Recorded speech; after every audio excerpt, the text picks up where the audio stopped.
Hello, in front of me I've got FOTON G7. In this video I'll show you how to watch Prime Video on the screen display. In the beginning, make sure that you've got Prime Video installed on your smartphone. Now connect the smartphone to Carvia cable and make sure you've got Carbit app installed. Now go to Carbit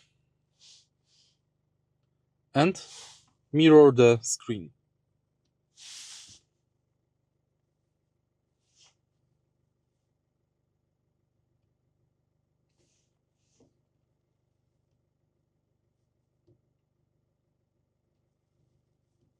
Now, on your smartphone, enter, for example, Prime Video. You can flip the screen and you can use it.